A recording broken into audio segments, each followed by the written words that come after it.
Joe Biden saying in that address that he had flipped Arizona, that's just one thing I wanted to focus on. It's certainly true, actually. Come over here. It's certainly true that in Arizona, let's bring up the map, that Joe Biden is ahead at the moment. This is the state of Arizona. There it is, 51%. But it's still pretty tight. It's still about kind of 90,000 votes in it, with quite a lot yet to come. And when you delve into the details, so if we look at like Pima County, let's go over here. Pima County, this is Tucson, Arizona, basically here. And Joe Biden ahead. This is typically tends to go for the Democrats. But the key thing I'd note is that these have been narrowing. The lead has been narrowing as more of the votes have been counted. And this is the thing about this election. It's looked like a state has gone for one party, then it's gone for the other party as different votes have come through, and then it's gone the other way entirely. There's this kind of electoral dark matter, all these early votes that are being counted, and they're going one way or the other.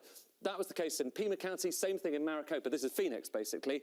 And here in Maricopa, again, Biden had quite a handy lead, and that's been narrowing as those votes have been counted, as new votes are counted. So if you're assuming that Joe Biden has got Arizona, it's a bit early to make that call. In fact, it could quite easily still go for Donald Trump. And it's just worth asking the question, if that were to be the case, a lot of people are assuming it's definitely gone for Joe Biden, including, it seems, Joe Biden. Some of the networks have called it, but no, NBC, our colleagues, haven't yet. If you were to assume that that goes for Donald Trump, so we'll turn that red, you can see his number goes up to 225, then that makes life a bit more difficult for Joe Biden. Because if we just paint in Alaska, Nevada, so states that probably do look like they're going to go that way, just look at these numbers. 243 for Trump, you've got 243 for Biden as well, and then probably Joe Biden's going to get Michigan, looking good in Michigan, definitely. Georgia, well, probably looking like it's Donald Trump's. We talked about Georgia not long ago, but it could... It's getting narrower there, but it could go for Biden, but probably looking like it's Trump. And then where are we? 259, 259, and guess what? All down to Pennsylvania, all over again. Now, Joe Biden said at the very end there that he thought he was looking good in Pennsylvania. Let's just bring up the state. Come and have a look at it. We'll bring it up right here, hopefully. There it is, Pennsylvania. Come in here and have a look. Donald Trump in the lead, OK? I want you to just remember that. Donald Trump in the lead, Joe Biden behind, but that's changed. These have been narrowing. And let me just show you what I mean about that. Come over, sit here. So basically, these lines here show you over the course of the night and the morning and all of the counting, how that has changed. And so you can see that initially, when those early votes came in, the first few votes to be counted, it looked like Joe Biden was in the lead, Donald Trump was behind. The red, of course, is for Republicans, blue is Democrats, and then it flipped, and then more votes were counted. These are votes that are on-the-day votes, in particular, in Pennsylvania, and it looked like Donald Trump was in the lead, and then more votes. And this is the key thing here. Now, we're at the stage where some of those mail-in ballots are being counted. Donald Trump's still in the lead, but look what's happening. It's narrowing. With every new vote that's counted, these two are getting closer, and there's still another 17% of ballots yet to come. And ultimately, this is what this election hangs on, potentially. These lines that are getting ever closer, will they meet? Will Joe Biden overtake that red line? It all comes down to this. You know, when we talk about coming down to the wire, well, that's the wire, and don't know how long that's going to take, but we will bring you all of the updates, both here and on our virtual White House. Have a look at this. Our virtual White House, at some point we'll have the result here, we hope, and these two bars with representing these two men who are both vying for the presidency, they need to get up to 270 electoral college votes to win, to get into the White House. Well, both of them are getting a lot closer, but still everything yet to play for. I can hear the anticipation in your voice, Ed. I hope you can contain yourself until we get the final result. Thank you. Well, Sally Lockwood is in Detroit, Michigan, where President Trump's campaign have filed a lawsuit to stop ballots there being counted. James Matthews is in Milwaukee, Wisconsin, which has been declared for Joe Biden in the past few hours, the projection there. And Greg Milam is in Wilmington, Delaware, Joe Biden's hometown. First of all, to you, Sally, it was looking a little fractious previously when we visited you between rival supporters. How's it now? Yeah, it's still very heated, Gillian. We go through moments of hearing a lot of shouting and then it calms down. We're at one of those calm moments at the moment, but a few minutes ago, people were shouting outside the door there, stop the count. You can see covers on the windows there. They were put up a short time ago by officials because they viewed this crowd outside the entrance to the counting hall as a disturbance to what was going on inside. And the crowd outside is angry. There's also another similar crowd at the entrance upstairs, which accesses the building. Now, these people, one official told me, are poll watchers, poll challengers, as they're known here, and they like to observe the counting to check for any wrongdoing. Now, there's anger here because they believe that they should be allowed in. Officials say there are already enough poll watchers in the counting hall, and so they are not allowed access. Now, that has resulted in quite a lot of tension outside and a significant amount of tension inside too. Of course, people here are doing an important job. The polls only closed last night. There's still counting to do here. And we've seen at least 3 people thrown out by police since we arrived over intimidation of poll counters, either for standing too close or for saying unwelcome comments to them. Now, 95% of the votes have been counted already in Michigan, and Joe Biden is already showing quite a clear lead. He has a lead of around 61,000 votes here. Now, this is significant. And I understand you have breaking news, so I'm going to throw back to you. Sally, thank you. Well, as we've been saying, the race tonight will come down to a handful of key states, and we now are almost ready to call the result of one of those. The prize is the White House. The candidate who wins out in those decisive states will become president. The path to 270 Electoral College votes is about to become much clearer for one of the 2 men vying for victory, a crucial moment.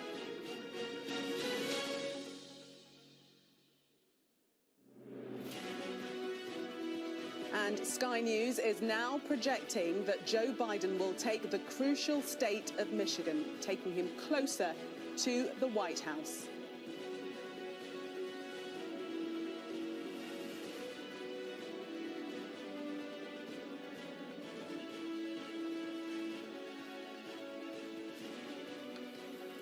So, Amanda, he was sounding positive when he spoke, Joe Biden, and Michigan, the projection is his. Yes, Michigan and Wisconsin. I mean, this is not what Donald Trump wanted to see. These are the states, the blue-collar states that he wanted, that he managed to take away from Republicans in 2016. And now we see Joe Biden being projected as the winner in both of those states. That is hugely significant in terms of the Electoral College count, 16 from Michigan, but also just in terms of what this means for Donald Trump's pride in this situation. He was able to go in there as the great savior. He hasn't delivered what he promised in those states. A lot of people have forgiven him for that. But ultimately, if it looks like Joe Biden has won, then this has a huge impact on his move towards 270, that crucial number. And as far as I can tell, if he has Wisconsin, Michigan, Arizona and Nevada, then it's pretty much a done deal for Joe Biden. Now, the way he was talking there, it was a kind of soft victory speech, really, wasn't it? And it was all about unity and everything that Donald Trump is the opposite at the moment. And interestingly, he didn't mention Donald Trump by name. And I think that is already an effort on Biden's part to say, this era is behind us. Trump is over. I am going to take you forward. This division, we can start to try and heal it. He said it wouldn't be easy. And certainly we know the divides are incredibly deep, because look at where we are right now. This was not a landslide. This was not a repudiation of Donald Trump. These are tight races in these states, but it looks like the margins will be significant enough to make any kind of legal battle on Donald Trump's behalf not really fly in court. And when you're being as selective as he is as well, only saying that he wants legal challenges essentially in states where he is losing, that isn't going to convince a judge either. So expect a lot of noise, because what this does do, it creates a sort of murky atmosphere for his supporters, one of doubt, mistrust, suspicion that he's so good at doing. And that has some weight to it and significance and influence in and of itself. But does it change the actual result? Probably not. And Joe Biden, in his speech, very keen, as you say, to come across as the unifier, saying that power flows from the people. That may be a nudge to Donald Trump trying to perhaps disenfranchise some people by not having their votes count.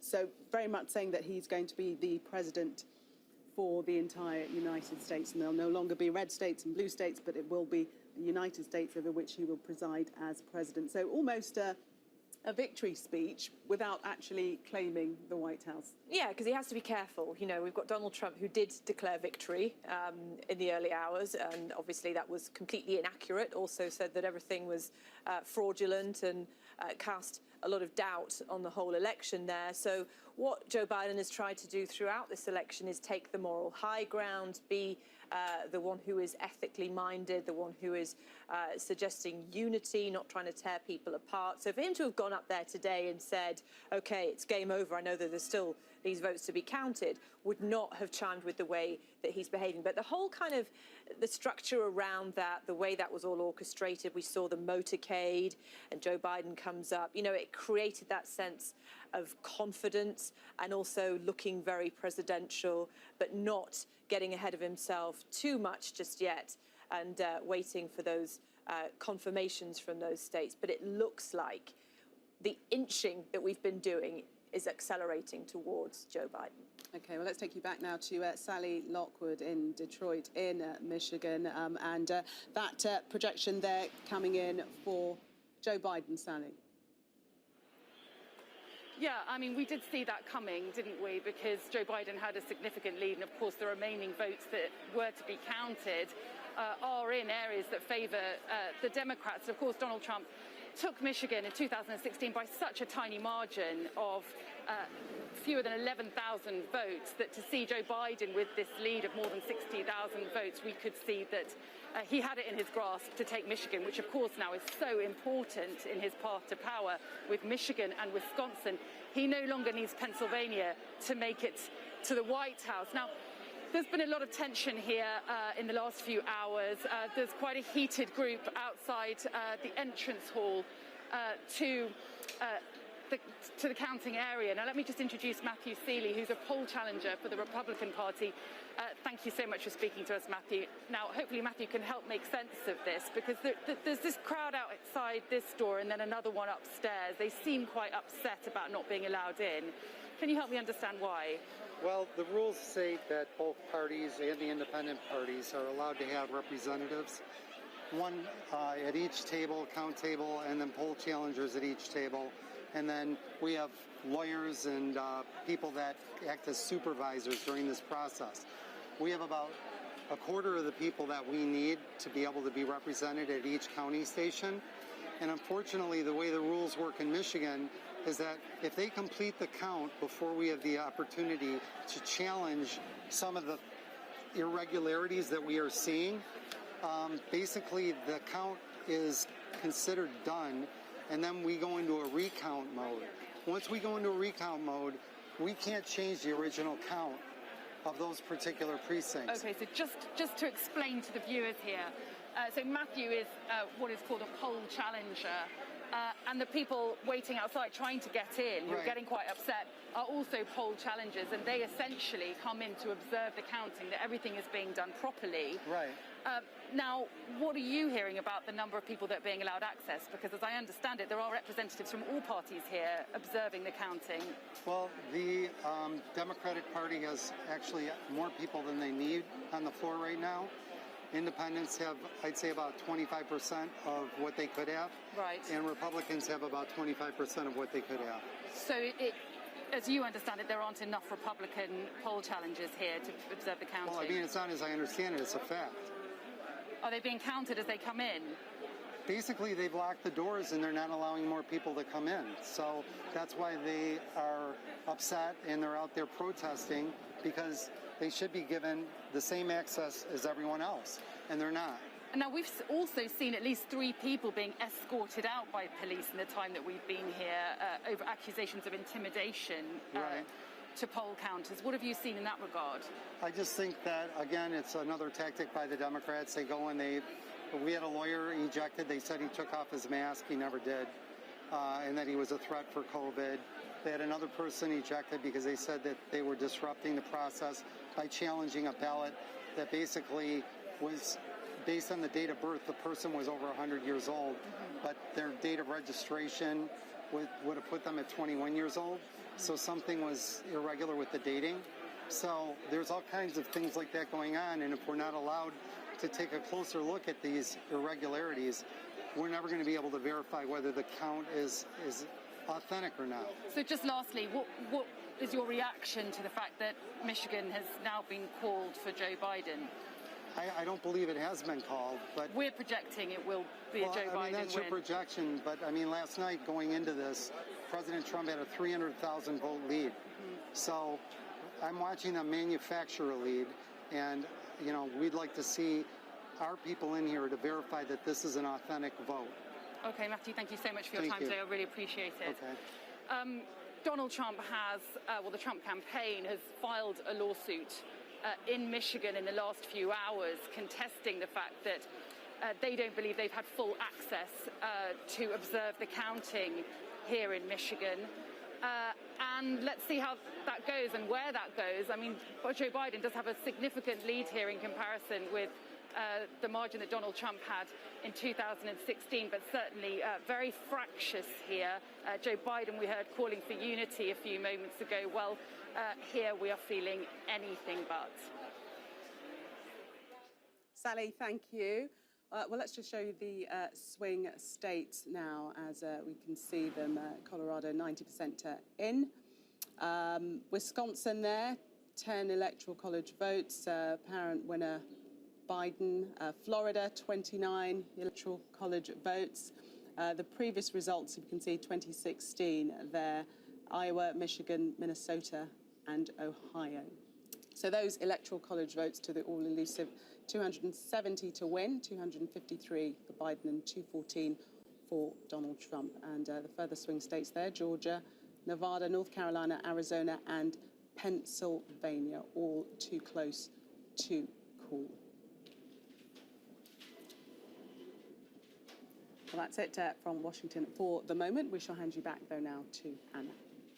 We'll see you shortly, Gillian. Thank you. Well, England is preparing to go into a second national lockdown tonight after MPs voted to back the government's plan. It comes as NHS bosses warned of increasing pressure on hospitals and moved the health service back into the highest level of alert, level 4. Well, today's figures then, 25,177 positive cases have been recorded in the UK. 492 further deaths have been reported within 28 days of testing positive, a significant increase on yesterday and the highest since May the 19th. That brings the total number of deaths to 47,742. Just over 10,000 coronavirus patients are being treated. That is enough to fill 22 hospitals. Officials say that number could double over the coming weeks, as Sky's health correspondent Ashish Joshi reports. John Curtis almost died after contracting COVID-19 in August. As part of his intensive treatment, he was given convalescent plasma rich in antibodies. Now he's donating his own plasma in the hope it can save lives as the country stares down the barrel of a second wave. I've never been as ill as that before in my life. And then to become so ill so quickly, you obviously worry about how you're going to get on in terms of the treatment they give you. We need to be realistic about this. This is real, this disease. John's efforts are part of the national one to prepare for the winter wave as we continue to record the numbers of dead last seen in May. We are once again facing a serious situation. That is the reason why at midnight tonight the health service in England will be returning to its highest level of emergency preparedness. Ahead of the second national lockdown, a rare press conference led by the chief executive of the NHS. The facts speak for themselves. In early September, we had under 500 coronavirus patients in our hospitals. By the beginning of October, that had become 2,000, and now it is around 11,000. That's the equivalent of 22 of our hospitals full of coronavirus patients. And it's this graph that causes real worry. The projection of COVID cases in hospitals if infections continue to rise. We currently have over 10,000 COVID patients in English beds. At the peak in April, there were over 17,000 patients. The current capacity is for over 19,000 beds. That can be increased up to 25,000 with the help of the Nightingales, but that will also be at the expense of stopping other NHS services. Are you confident you will have the numbers of staff you need? I'm confident that the NHS is not going to collapse, but as the number of patients with COVID rises, then that reduces our ability to care for patients that need hospital admission for non-COVID reasons. John is doing his bit to help, and with lockdown, we are being asked to do ours. Unless the spread of infections is checked, we are, in the words of the scientists, looking at the worst case scenario. Ashish Joshi, Sky News. Let's take you straight to Rudy Giuliani speaking live. Been considered the most prone to fraud. That's according to the New York Times when it didn't apply to candidate President Trump. Well, we were supposed to be allowed by law to observe the counting of the ballots. Now, observe means, to any intelligent person, being able to look at it. The way it's interpreted by the Democrat crooked machine of Philadelphia is that the observers can be 20 or 30 feet away, never able to see the ballot itself, never able to see if it was properly postmarked, properly addressed, properly signed on the outside. All the things that often lead to disqualification of ballots or make it very easy to dump 50,000 totally fraudulent ballots because they're not observed. This went on for 20 hours. While all of you thought there was some kind of legitimate count going on here in Philadelphia, it was totally illegitimate. So we went back to court, and we went before a Democrat judge. No need to tell you what the result in Philadelphia is if you're before a Democrat judge. Obviously a political hack who doesn't know the meaning of the word observe. Observe means to be able to look. Not a single Republican has been able to look at any one of these mail ballots. They could be from Mars, as far as we're concerned, or they could be from the Democratic National Committee. Joe Biden could have voted 50 times, as far as we know, or 5,000 times. The ballots could be from Camden. Philadelphia, unfortunately, and I would say this about my own city, has a reputation for voter fraud. You have a reputation for dead people voting, and we're going to go look at just how many dead people voted here. I didn't think we'd have to do that, but we will. And you have a reputation for people being bussed in from Camden voting here. Wouldn't be the first time that happened. But this goes way beyond any of that. And let me also add that this isn't happening just here. We have exactly the same lawsuit in Wisconsin, where exactly the same thing happened. Except in Wisconsin, mysteriously at 4 o'clock or 3 o'clock in the morning, about 120,000 ballots appeared. Oh, here come these ballots. Well, we have no idea if they really are ballots. We have no idea if they're signed, if they're postmarked properly, if it isn't just the same person who submitted 100,000 ballots, and they all got counted. This is the way they intend to win. Now I'm informed by former Congressman Sweeney, who's been going around the country and collecting this information, that similar situation in Arizona, similar situation in Nevada, and a similar situation, what am I missing, John? Where are you? In Michigan, in Detroit, Michigan. Again, let me be specific what it is. This whole new thing that never happened before in our country, these mail-in ballots, which has been a cause of real concern for everyone because they can easily be fraudulent. Well, one of the things that the law attaches to that is the right for both parties to observe the ballot, the way we do with absentee ballots. You make certain it's properly signed, On the outside, there's a signature. You make sure that it's properly postmarked. You make sure that it's properly addressed, and then you pass on it. A number of these are often challenged by the Democrat representative or the Republican representative.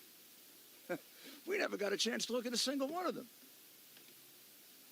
The gentleman here who did this for us says about 100,000 ballots went through that process in the 20-plus hours in which they wasted his time by not allowing him to see a single ballot.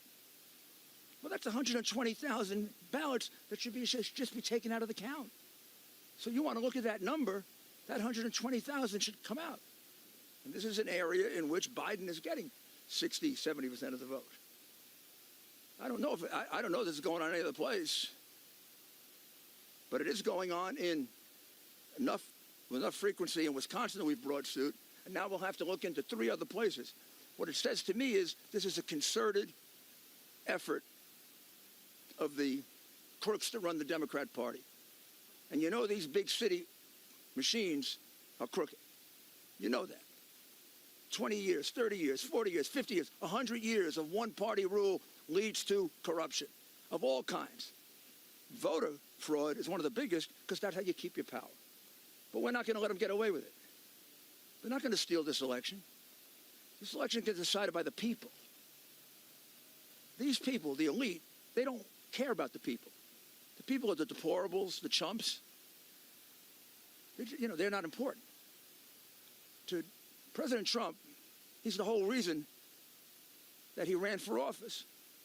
And he's the whole reason for which he's carrying on this campaign, so that your vote can mean something, so that your vote doesn't get wiped out by 100,000 fraudulent, meaningless paper ballots that no one gets to observe. So we are going to continue the lawsuit here. We're going to bring a second one, and then we're going to bring a federal lawsuit. And we're going to take a very good look at whether we bring this nationally. We certainly are going to bring it here and in Wisconsin. Quite possibly, we'll do a national lawsuit and really expose the corruption of the Democrat Party. But this is beyond anything I've ever seen before. This comes when you think you have so much power and you own the media that you can do anything you want. Well, sorry, we're going to fight for the people. We're going to vindicate their right. And the ultimate result is President Trump has won Pennsylvania. I've never heard of a count where you're ahead by 400,000 with 80+% counted, and they haven't called it for you yet. They called California the moment the polls closed. How many votes do you have to be ahead to win, for a Republican to win here? How many votes do we have to be ahead? 400,000 is not enough? With 80+% counted, I think there's only 14% of the vote to go. Do you think we're stupid? You think we're fools? You know something? The Democrats do think you're stupid, and they do think you're fools, and that's why you get called deplorable and chumps. It's over. We're going to stick with this. We're going to win this election. We've actually won it. Just a matter of counting the votes fairly. So I'd like to ask the former Attorney General of Florida, Pam Bondi, to explain what's been going on at the polling places, which is just as dastardly and just as criminal. Good evening, everyone. And as Eric Trump said, we are thrilled to have won Pennsylvania with 87% of the vote in, and we're up almost 400,000 votes. So we're thrilled. And you ask, well, why do we care about the rest of the votes? Because it is about the integrity of this election. And every vote, as Mayor Giuliani said, in every state must be counted fairly.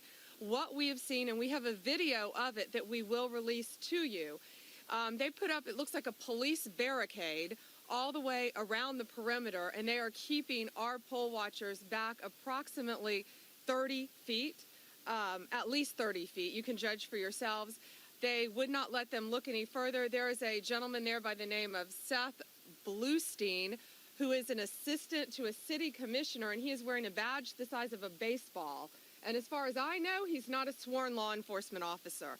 So it looks like intimidation to me, with a police barricade and a man wearing a huge badge around his neck. He told them they can't come any closer. He said the reason was because of they can't interfere with the process. And then something about COVID. Well, we all know at the polls, you have to stay 6 feet apart. Our poll watchers have no problem with staying 6 feet away. Yet they weren't allowed to do this. So we're going to release that video to you because then they also had binoculars. Our poll watchers brought out a pair of binoculars. They were shut down on the binoculars, but then they were told, well, okay, you can use the binoculars. So that's a concession that we are allowed to observe the ballots. Yet clearly when you see how big the room is, you cannot see every ballot. You can only see with the binoculars the ones that are closest to you. So that's a concession by them, and they're still not letting us see this. So we need to fix this. We need to remedy this now because we've won Pennsylvania, and we want every vote to be counted in a fair way. Thank you, and I'd like to introduce Corey Lewandowski.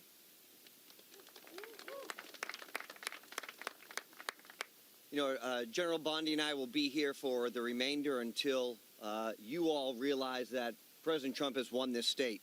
We have now officially declared the state of Pennsylvania Trump country.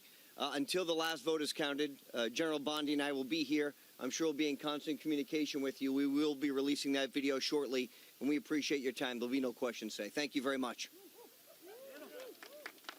Jeremy?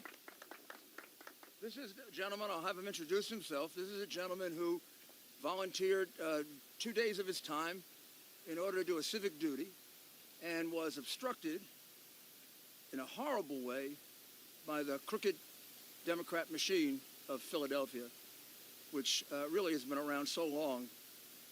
It's a shame. Hi, thank you, Mayor. Jeremy Mercer, and I was at the polls or at the pre-canvass yesterday from 7 a.m. until just after midnight. Back again this morning, just before 8 a.m. until around 2:30, and as has been described very well, we're there, supposedly observing, but we can't see. We're further away than I am from you all here, at least 100 feet away from open ballots that go back out of our sight. We can't see them. We don't know what's happening to them.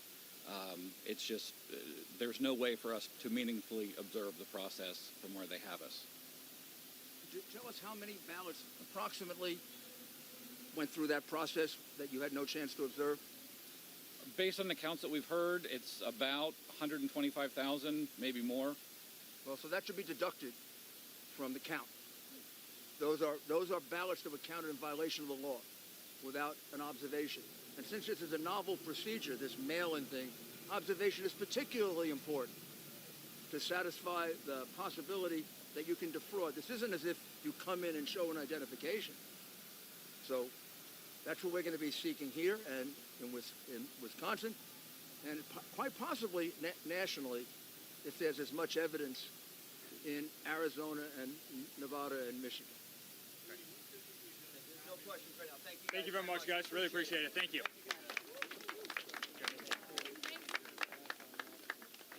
I forgot this. Sorry.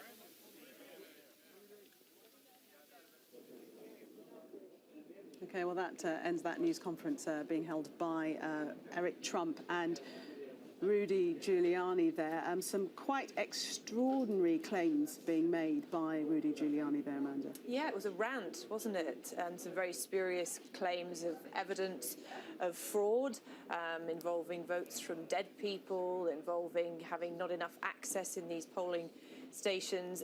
Rudy Giuliani is a very willing foot soldier for Donald Trump, and he's out there very willingly sowing the seeds of doubt and doing it pretty enthusiastically there, really going all in on what Donald Trump has already claimed. And that's what they want to do. They want to create this as a national conversation, saying that they're going to take this national. But really, when you look at this potential legal moves that Donald Trump is trying to make, what you see is some pretty healthy margins developing there. Now, that's going to be difficult to get through any court. And also, it's very selective. You know, we're not hearing much about any issues, legal issues in Florida, for example, where Donald Trump has won. So they're going to make a lot of noise. I think we can expect that over the coming days. It's hard to see how any of it really amounts to anything that changes the result of this election, which does seem to be slowly starting to accelerate towards Joe Biden.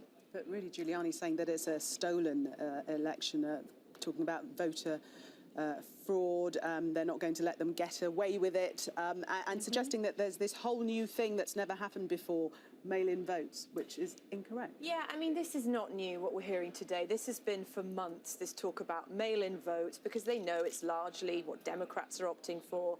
And they know that that obviously isn't good for them. We're in a pandemic, and this is the way a lot of people wanted to vote. You know, the idea of going and lining up with a lot of other people is something people didn't want, and they wanted to get the vote done early. So they know that the way this has gone is that things have looked good for Donald Trump in the initial count, and the mail-in votes have come in, and things have gone the other way. Now, rather than suggesting that's a natural evolution of the very unique situation we're in, they're suggesting that these are dumps of votes that are sort of a reaction and an act of fraud in order to counter Donald Trump's own victory. They say they have evidence for that. We'll wait and see if they can present that and if they can get that through any court. And Rudy Giuliani rattling through a number of legal cases that will be brought in terms of fraud. Yeah, and, you know, talking about things like votes from dead people and the access that they've had and the distancing and all that sort of thing. And Rudy Giuliani himself, you know, has been most famous lately for being in a Borat film. So I think with a degree of a pinch of salt, it was loud, it was noisy, there were lots of accusations being thrown around. Will we be talking about any of it in a week's time? I doubt it. The main accusation is that they've not been allowed to observe votes. And he said, I think, 125,000 ballots that they weren't allowed to observe going through, and those should be discounted from the count at all. Yeah, and this is one of the legal actions they've mounted, I think, in Michigan specifically, saying that they haven't had that access. And, you know, there will be a number of similar things that I think they're probably discussing now with various states. Pennsylvania is going to be the absolute key for them now. They've declared victory there, and they, I think we may hear something different later on when it comes to Pennsylvania. Okay. Amanda, thank you. So tonight, the race for the White House is far from over, with both men still short of that crucial number, 270 electoral college votes. Joe Biden is currently on 253 and Donald Trump on 214.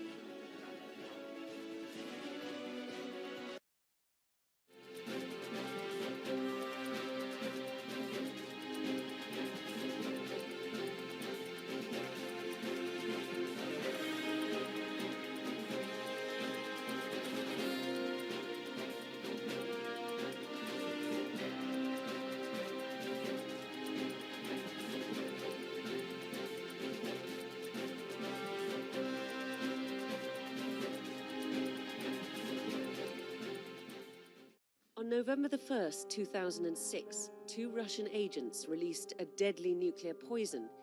The agents were on a mission to kill former KGB spy Alexander Litvinenko.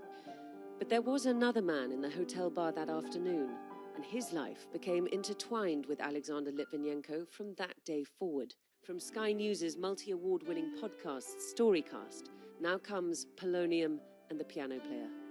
Subscribe now, wherever you get your podcasts.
This is Sky News at 10, live from Washington, as Donald Trump tries to close down the counts, which could lose him the election.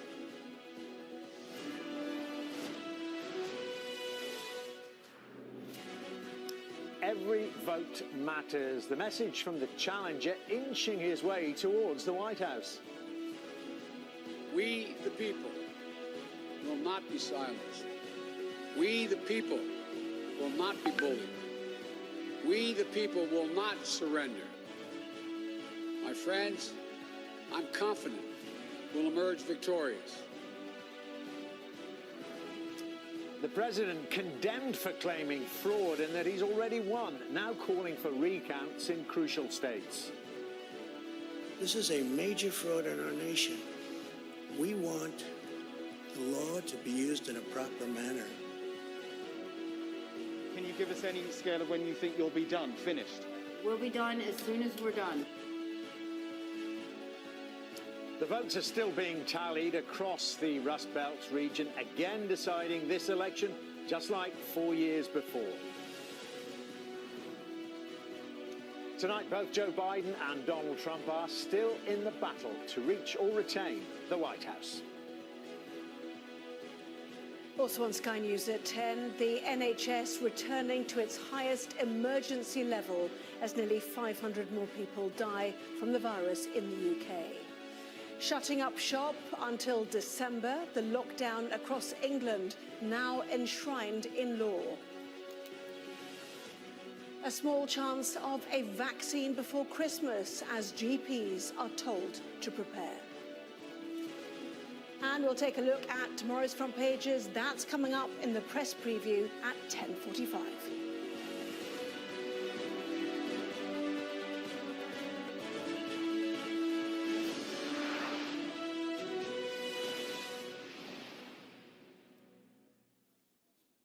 A very good evening from Washington. Now, Donald Trump is trying to close down counting in one crucial state and has asked for a recount in another as he tries to hold on to the White House. The president is trailing his opponent, Joe Biden, in both votes cast and America's Electoral College, and is claiming without evidence that there is evidence of fraud. Overall, his support has increased compared to 4 years ago, but then so has his opponents, Joe Biden gaining more votes now than any candidate in presidential history. Well, both men are still short of the votes that they need to retain or indeed reach the White House. They need 270 in the Electoral College as a minimum, and Joe Biden has now amassed 253 in actual fact, while Donald Trump is on 214. Well, in this extended Sky News at 10 tonight, we'll be live in all the key states which will decide this election. We've got correspondents in Pennsylvania, Michigan and Wisconsin. Our first report tonight comes from our US correspondent, Cordelia Lynch. Joe Biden believes he's on the verge of victory, relief after an undulating night of anxiety, wrapped in false hope and quiet sighs of Democrat despair. I'm not here to declare that we've won, but I am here to report when the count is finished, we believe we will be the winners. We, the people, will not be silenced. We, the people, will not be bullied. We, the people, will not surrender. My friends, I'm confident we'll emerge victorious. Donald Trump is desperately trying to pump the brakes, though, undermine in order to derail, quickly pressing the nuclear button. This is a major fraud in our nation. We want the law to be used in a proper manner. So we'll be going to the U.S. Supreme Court. We want all voting to stop. He's since declared 2 lawsuits in 2 states and claimed victory in all-important Pennsylvania. It's predictably gladiatorial talk from a man whose path is starting to narrow. Joe Biden is now the projected winner in Wisconsin, a Rust Belt jewel both men needed to bag. But it's super tight. The president wants a recount, and he'll probably get it. In the last presidential, we did a recount, and what we saw there was there was very few, if any, ineligible ballots that were identified in the recount. It's there for a reason, so any candidate should be able to do that. At this point in time, I think, he's really trying to hold on to every last string, hoping that this recount is going to give him a victory. But, nobody's going to really know until it's over, right? After a sluggish start, it was here in Arizona where the map started to look a little more friendly to Joe Biden. A once ruby-red state in the Sun Belt on the cusp of turning blue, a new political future painted by a young Latino population. But last night didn't deliver some reversal of the national political narrative. It was a fittingly messy scramble for a horribly divided country. Team Trump now launching legal action in closely fought Michigan. It's not just America's future at stake now, but its democratic reputation. Here's another indisputable take-home. Donald Trump increased his vote share, getting at least 3 million more people to vote for him than in 2016. A vast number of Americans looked at what he had to offer over the past 4 years and signed up for 4 more. Surely no one can now see his political rise as an historical aberration. Win or lose, Mr. Trump will emerge more powerful than ever inside the Republican Party, defying expectations for himself and helping others to surprise victories. Thank you. Joe Biden's prospects are far more complex. Even if he were to make it to the White House, he likely won't get the Senate. Without that, it could be 4 years of ugly gridlock. Cordelia Lynch, Sky News, Washington. Well, as Cordelia was just telling us there, the route to the White House is there for Joe Biden tonight, if he can make sure all the votes are counted. My colleague Ed Conway is looking at where they are likely to be. Ed, take us through it. Well, there you can see it, Dermot. Look, Joe Biden, 70, you can see it ticking up, over 70 million votes, more than any other presidential candidate in history. But as we probably all know pretty well by now, what matters is this: the number of electoral college votes he now has. According to this map, he's only potentially 1 state away from getting to 270 and getting into the White House. And ultimately, it might just come back down to this one. I'll bring up our simulated map and fill in Pennsylvania. Let's imagine that Joe Biden does win in Pennsylvania. That goes blue, and look over here, he gets over the line. But, brings it back to this big question. Can he actually win in Pennsylvania? That was always seen as the pivot state. And if we look down into the detail of what goes on in Pennsylvania itself, not just looking at the state, but drilling into county-level data. This is Lackawanna, that's Scranton, essentially. And Joe Biden here has managed to increase his lead against the Republicans. So he's doing better in Scranton. And crucially, look, all of those votes have been counted. The thing about Pennsylvania is we're still waiting on about 20% or so of the votes. In Northampton, now this is where Bethlehem Steel was. There you can see it, just on the border over there. Now he's also managed, this is a pivot county, so tends to go one way or the other depending on which way the state goes. He's just ahead there, 95% in. But interestingly, it's not across the board. So Luzerne County, you can see it just up here, and that's old coal mining territory in the Rust Belt. Donald Trump's actually extended his lead. So this isn't a straightforward story where you've got to swing one way across the state. It is tight in different parts of the state. And every minute, the picture is changing. Let me show you what that means. So come over here and we'll have a look. So actually, let's start first of all with Pennsylvania. So we'll start with Pennsylvania. This shows you over the course of the last few hours how that vote has changed. So at the start in Pennsylvania, the blue is Democrat, red's Republican. At the start, it looked like Joe Biden was ahead. Then more votes were counted. The Republican on-the-day votes were counted. It looked like Donald Trump was in front. And now look where we are now. Those two lines are converging. And the big question is, will that blue line overtake the red? If it does, Joe Biden has won Pennsylvania, those 20 electoral college votes, and he is the president. There's another route, though. There's another route which involves going through Arizona. And at the moment, Arizona's looking good for Joe Biden. But just look, again, it's the same story. It was looking good for Biden early on. More votes have been counted. More votes have been counted. Still got about 20% or so to go. And Donald Trump is catching up. So still, there are two routes that we should consider Joe Biden might be able to get to the White House for, or indeed that Donald Trump could defend. One is Pennsylvania. I mentioned that a moment ago. If he wins there, he's over the line. The alternative is here, Arizona and Nevada.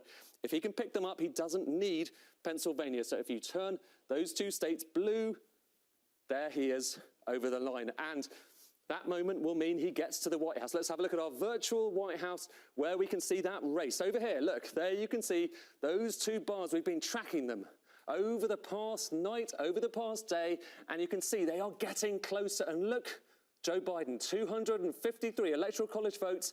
He is getting that bit closer to the 270 that he needs to become the next president. It's getting closer. Well, the biggest of all the states, Ed's just been talking us through it, still to declare, is, of course, Pennsylvania. And its significance to the president's hopes of re-election were made very clear by his choice of surrogate today to visit. It was, of course, his son, Eric. Now, the state, let's just remind you, it has 20 votes in the Electoral College, and this is the way it stands at the moment. Pennsylvania, as I say, 20 Electoral College votes. Donald Trump in the lead there with nearly 52% of the vote and over 3 million votes. Joe Biden on just about, rounding it up, 47% and 2.8 million. But a lot of votes still to be counted there, 16% of them. Well, Sky's Mark Stone, as you can see, is there for us in Philadelphia. And Mark, what do people there make of being in the eye of this political storm?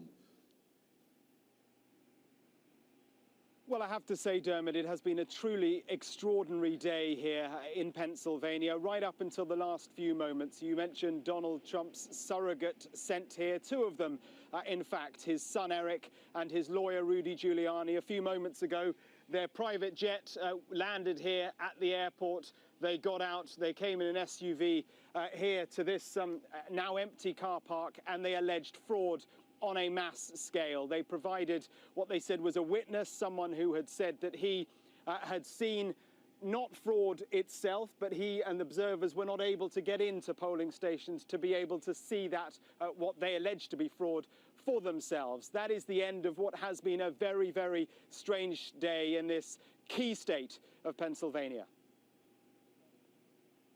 Early morning and soldiers on the streets of Philadelphia.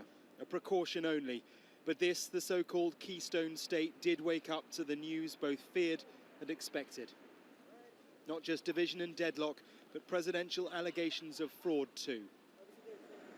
Inside the Pennsylvania Convention Center, the counting continued non-stop.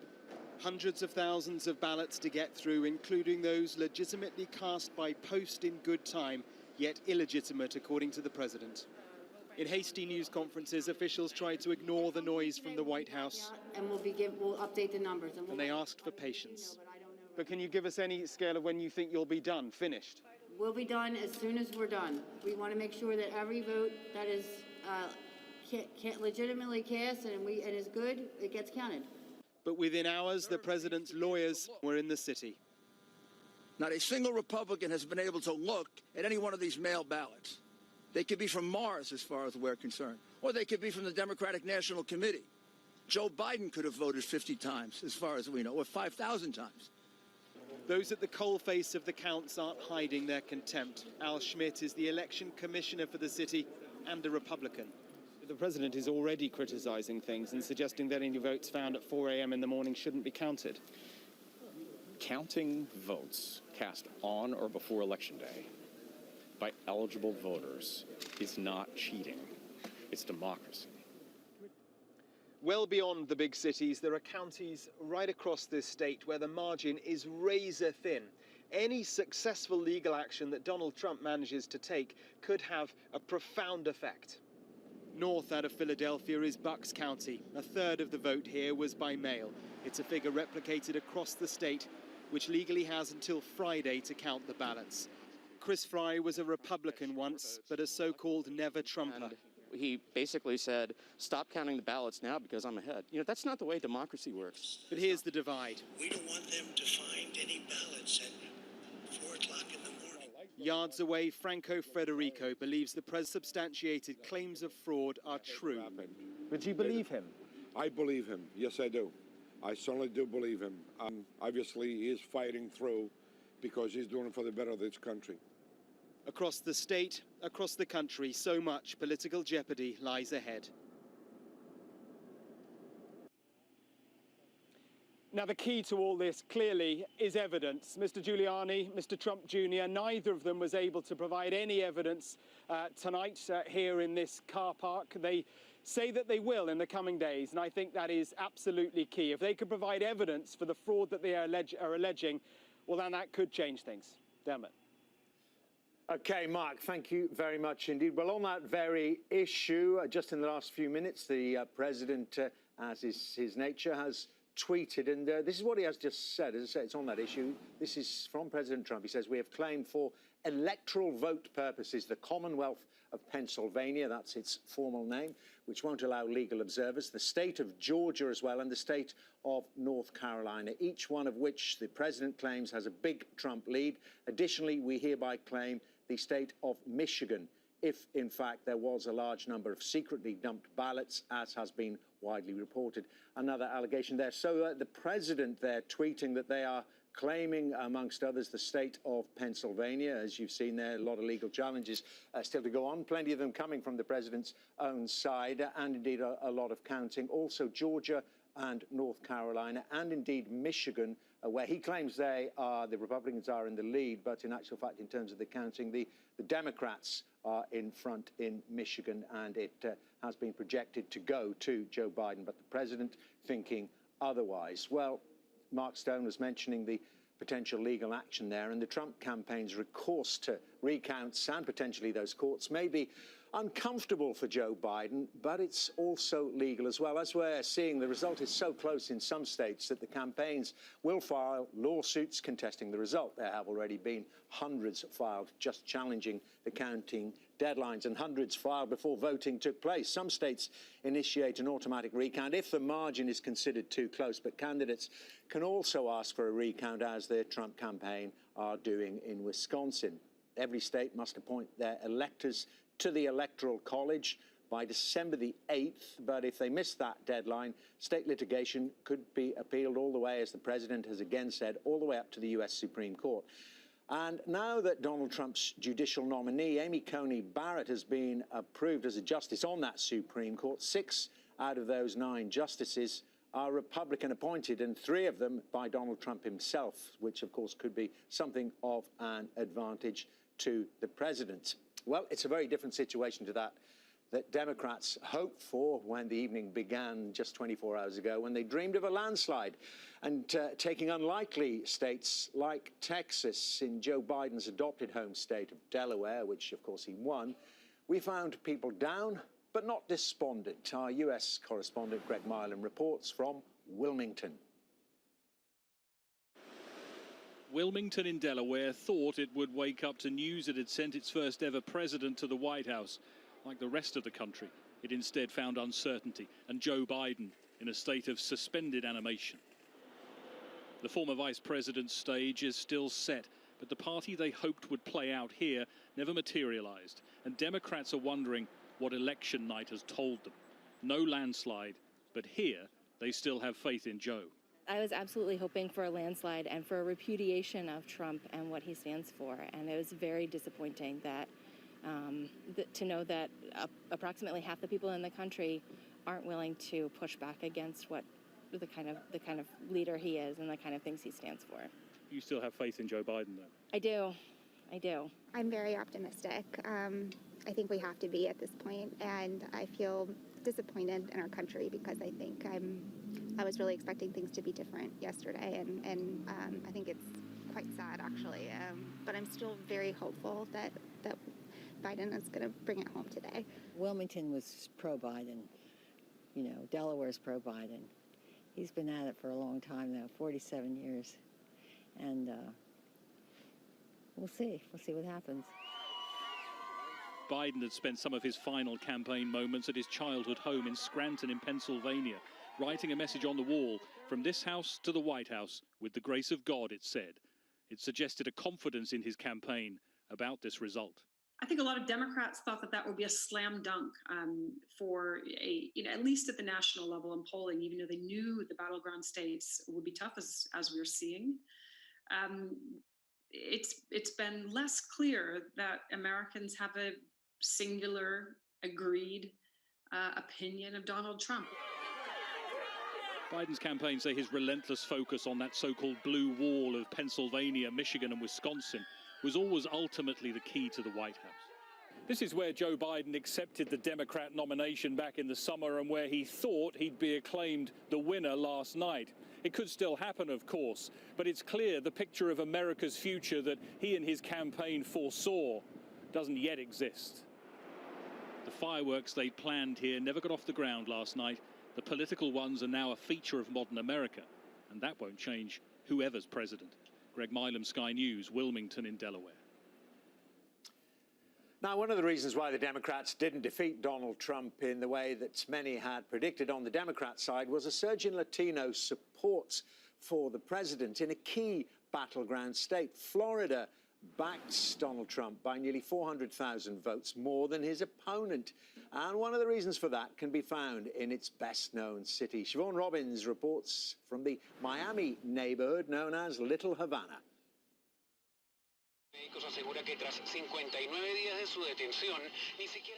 In this corner of Miami, Donald Trump has found favor. A flood of support from Latinos here pushed the president to victory in Florida. I like everything.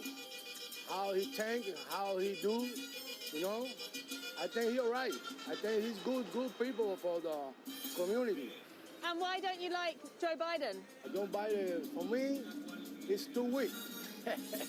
With Cuban Americans in particular, Donald Trump experienced a mini red wave. They liked his message. They felt that he listened to them. These local election celebrations prove the president's popularity. It's estimated around 55% of Florida's Cuban American vote went to Trump.